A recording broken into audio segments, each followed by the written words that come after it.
Yami Nord, c'est une expérience de vie. C'est un bagage qu'on garde pour toute la vie avec soi. On apprend là-bas des choses par des rencontres de gens qui viennent des quatre coins du monde. C'est un bagage qu'on garde pour toujours. Pour moi, c'est comme une seconde famille, parce qu'ils t'accueillent les bras ouverts, ils te donnent tout ce que tu as besoin pour pouvoir réussir ta vie. Et il y a un vrai soutien, j'ai l'impression, à Yami Nord. Si on a un problème, on nous écoute. Si on a besoin de quelque chose, on va nous le ramener.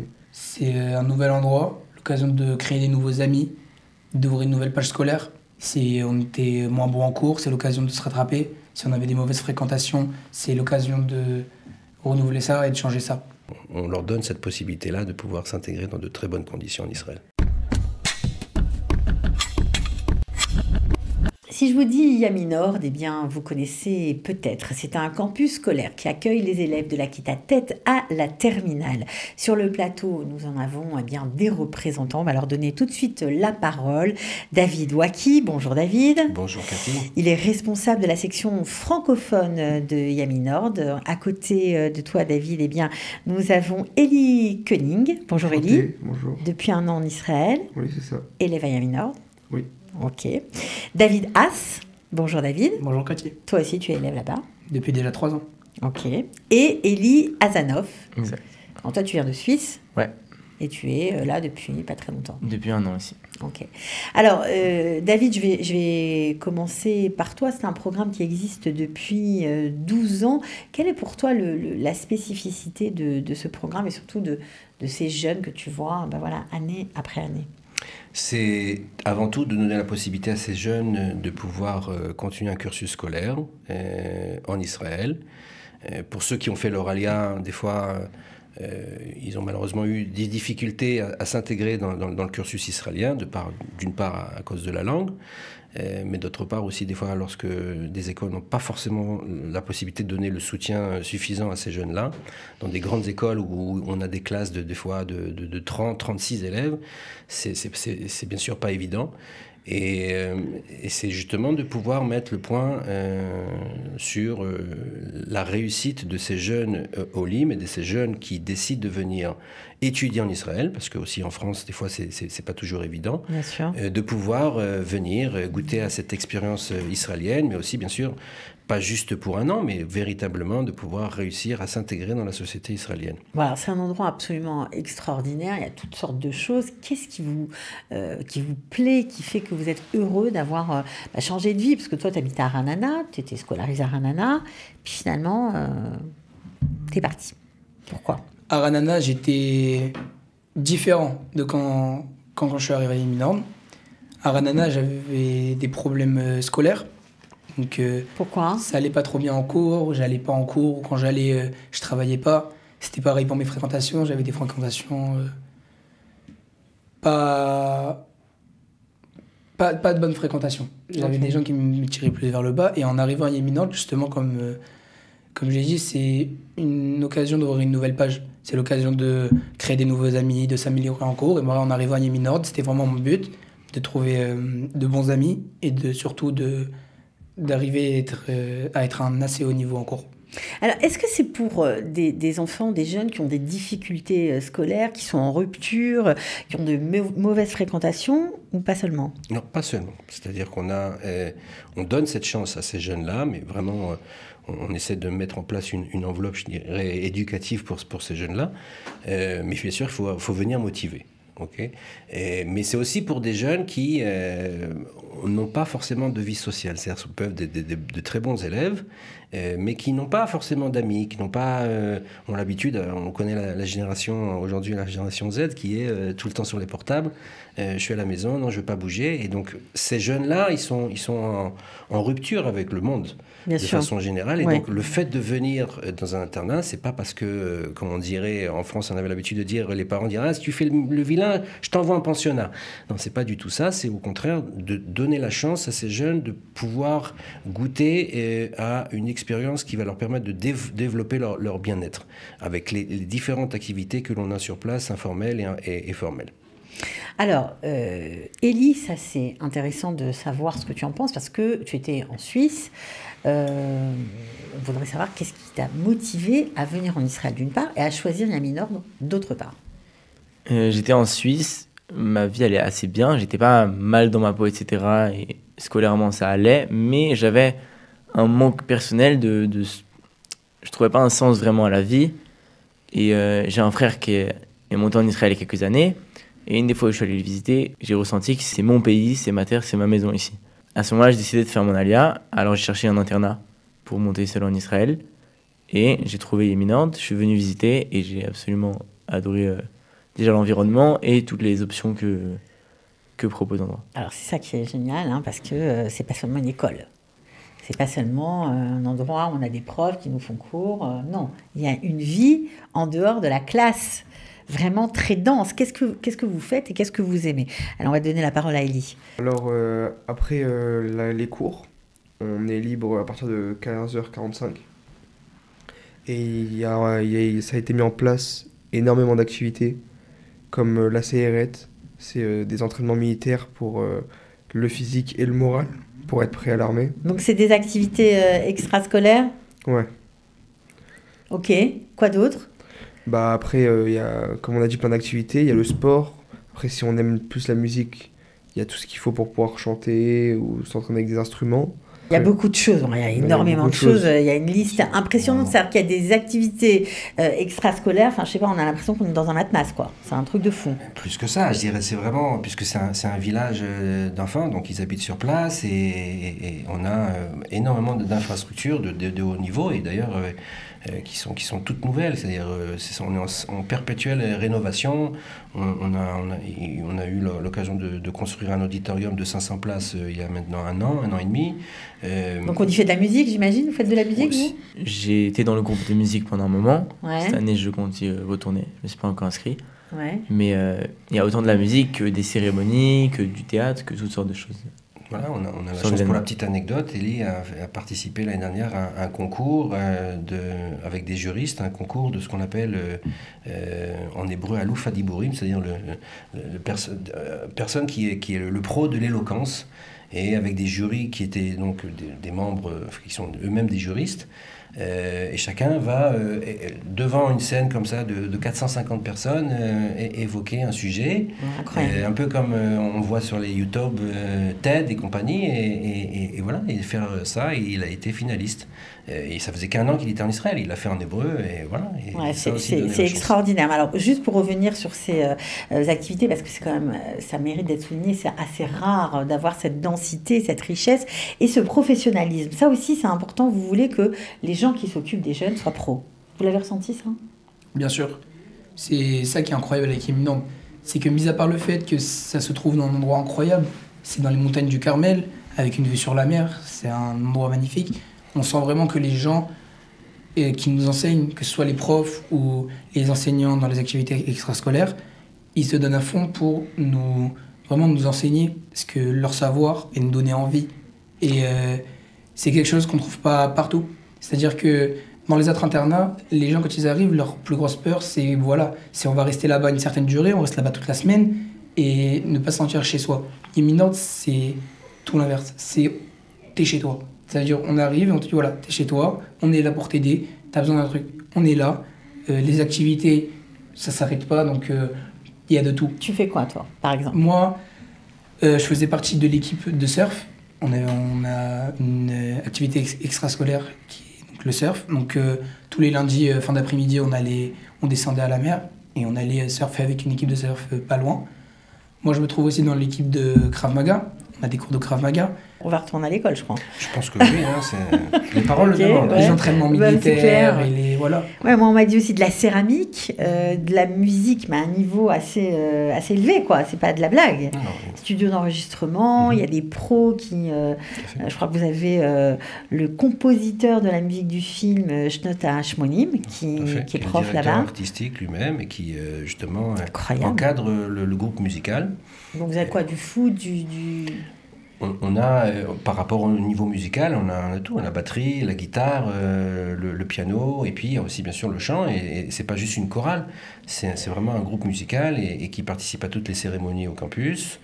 qui ont vraiment eux-mêmes, chaque semaine... C'est des talents, quoi. Voilà, c'est des talents qui, d'ailleurs, chaque semaine, on a un groupe WhatsApp comme ça dans le campus où ce directeur artistique, Hananel Ohana, pour le citer, nous envoie une chanson qu'un de ses élèves a fait en studio. Et puis je crois qu'ils partent à l'étranger, ils partent donc aussi aux États-Unis ou à Londres, en général une fois par an. Bon, il y a aussi du foot américain, et du volley, des danses de salon, de la danse moderne.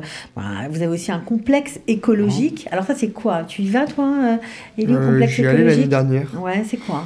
Donc c'est un complexe écologique qui a une ferme avec des animaux, il y a des chèvres et on peut les promener si on a envie. On peut sortir de l'école avec des personnes qui travaillent au Méchec et faire des balades avec les chèvres pour leur permettre de s'aérer, manger, etc.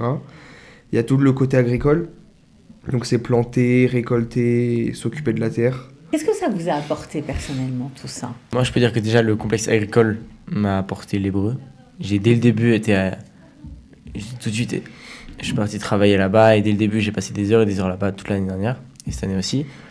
Et c'est une grande partie de ce qui a fait que j'ai vite appris l'hébreu et j'ai bien appris.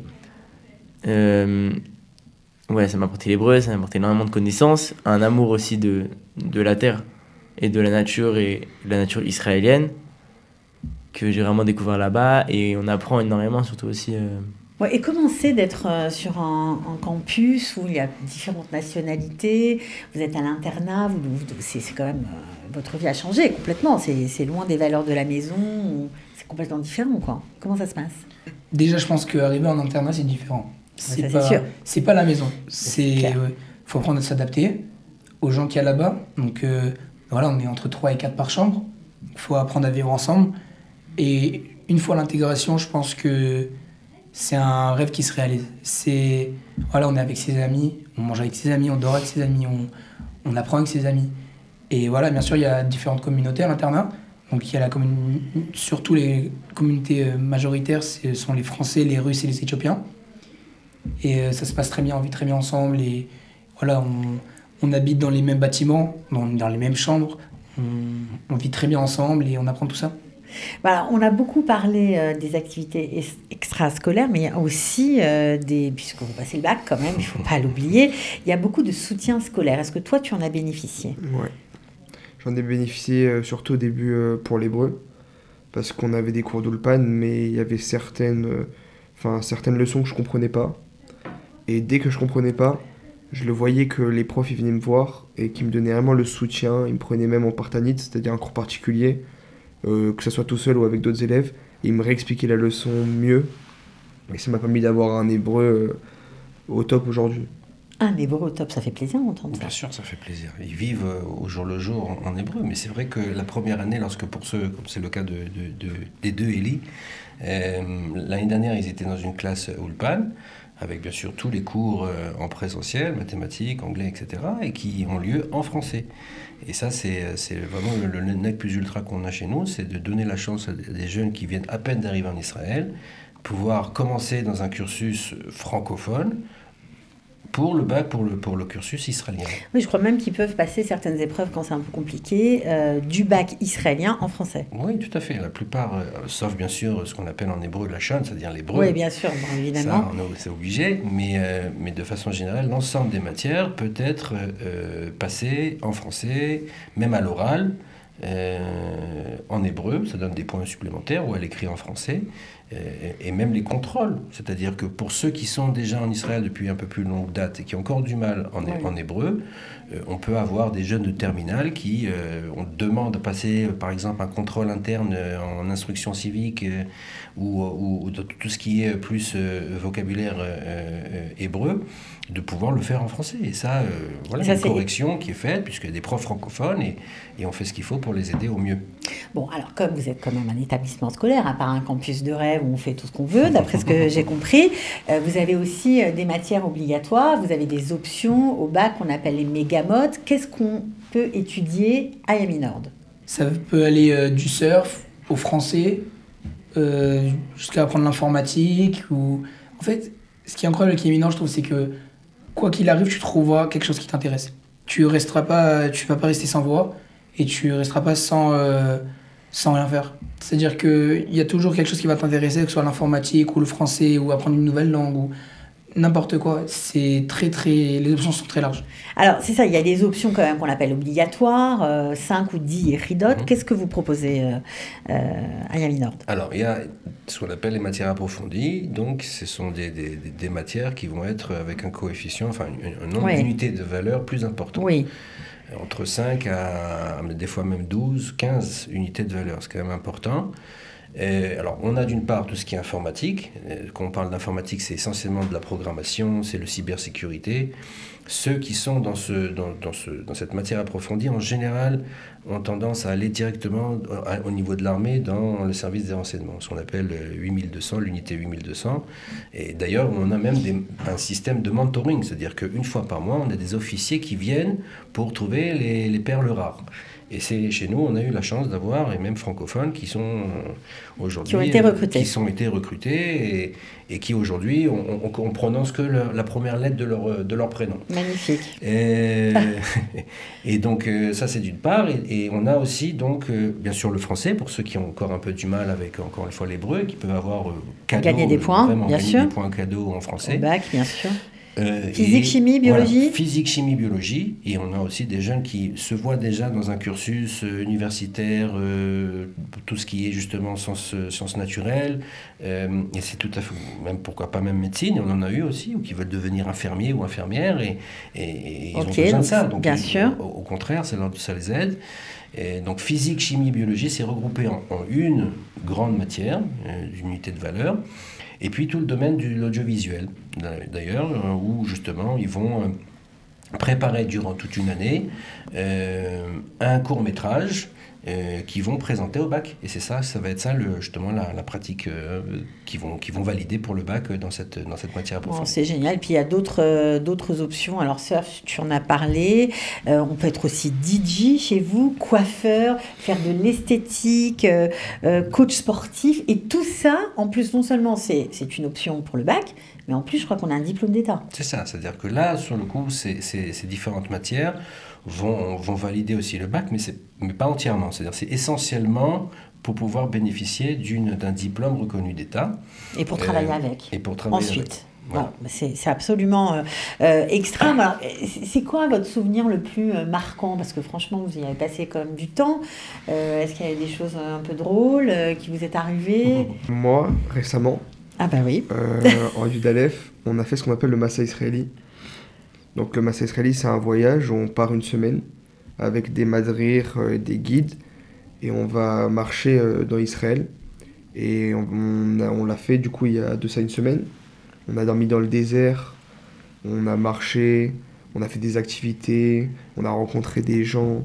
C'était quelque chose d'incroyable et ça nous fait... On a une relation différente de celle qu'on aura à l'école avec des profs. Bah bien sûr.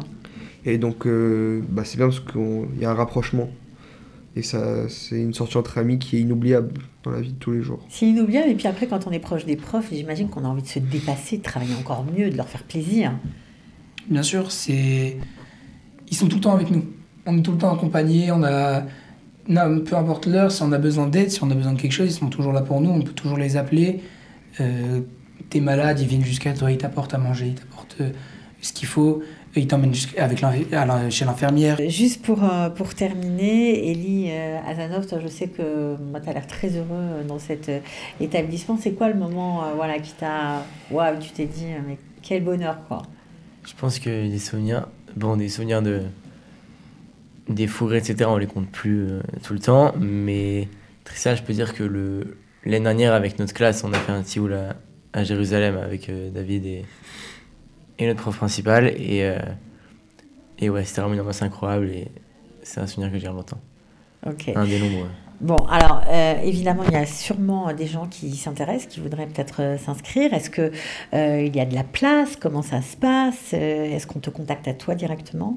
Oui, tout à fait. Alors, bien sûr, d'une part, les élèves qui sont intéressés, en tout cas les parents qui sont intéressés, peuvent me contacter directement. Aussi bien, encore pour cette année, on a encore des places, mais on a commencé aussi, bien sûr, la promotion pour l'année prochaine.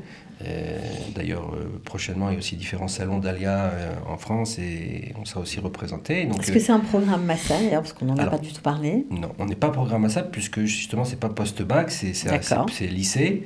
Mais en l'occurrence, on participe aussi justement dans les différents salons d'Alia, ce qu'on appelle l'orientation de l'agence juive.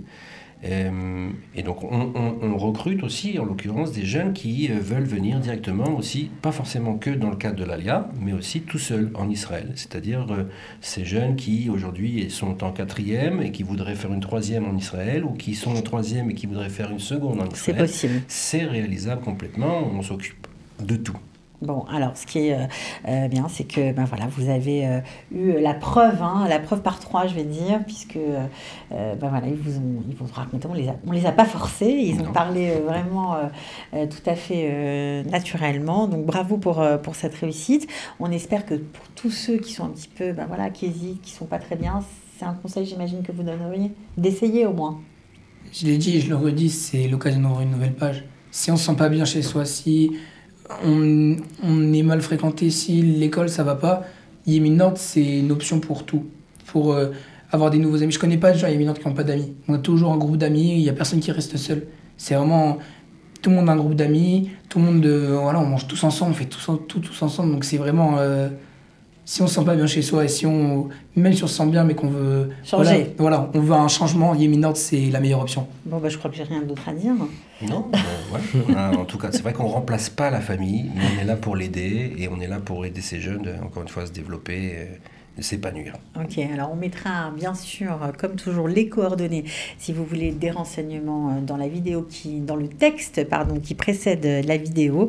Merci d'avoir été avec nous. On vous souhaite bien sûr le meilleur et un bon shirout, puisque j'imagine que vous allez tous faire l'armée l'année prochaine. Donc, be'atzlacha d'avance. Merci beaucoup. Merci. Merci. À bientôt.